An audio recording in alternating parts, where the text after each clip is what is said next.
আল্লাহ তাআলা দুনিয়ার বুকে যাকে জ্ঞান দিয়েছেন তাকে আল্লাহ তাআলা মর্যাদাপূর্ণ করেছেন। যাকে জ্ঞান দেন তাকে মর্যাদাপূর্ণ করেন।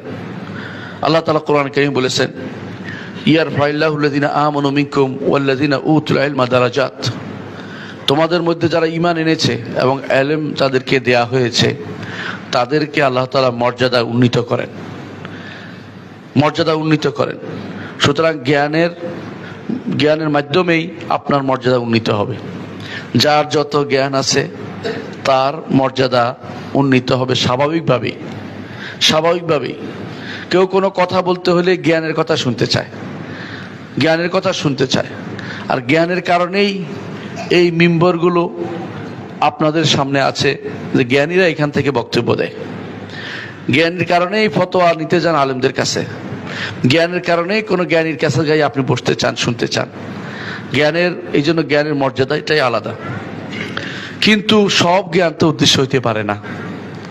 রাসূলুল্লাহ সাল্লাল্লাহু আলাইহি ওয়াসাল্লাম কিছু জ্ঞান থেকে আল্লাহর কাছে আশ্রয় চেয়েছেন।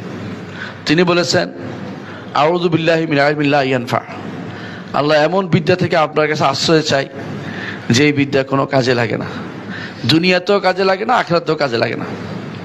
কোনো বিদ্যা আছে আপনি দুনিয়াতে কেন পড়ছেন সেটাও আপনি জানেন না।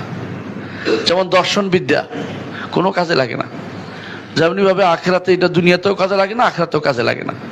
এরকম আপনি অনেক ইউনিভার্সিটিগুলোতে অনেক শাখা দেখবেন, অনেক ডিপার্টমেন্ট দেখবেন যেগুলো দুনিয়াতেও কাজে লাগে না, আখিরাতেও কাজে লাগে না। এরকম জ্ঞানের শাখা বহুত আছে। আর এগুলি চালু করার জন্য বহু মানুষ বসে আছে যারা এই জাতীয় নতুন জ্ঞানের শাখা বানাচ্ছে বসে বসে। নতুন দেখবেন যারা নতুন বলতেছে, একই জিনিস ডিপার্টমেন্ট 3টা 5টা 5টা পাবেন, সবগুলিতে একই জিনিস পড়ানো হচ্ছে, নাম ভিন্ন ভিন্ন। কারণ কতগুলি দাস তৈরি করবে, কতগুলি সেবা দাস তৈরি করবে, কতগুলি নাস্তিক তৈরি করবে, নাস্তিক তৈরি করার কারখানা তৈরি করে দিচ্ছে এই সমস্ত জিনিস দিয়ে। এগুলি জ্ঞানের জিনিস হইতে পারে না। এগুলির কারণে মর্যাদা দিয়েছে সেটা হতে পারে না।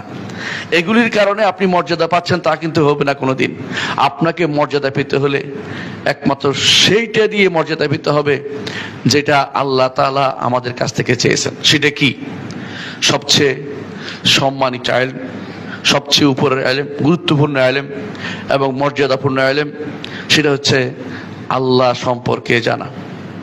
আল্লাহ সম্পর্কে জানা।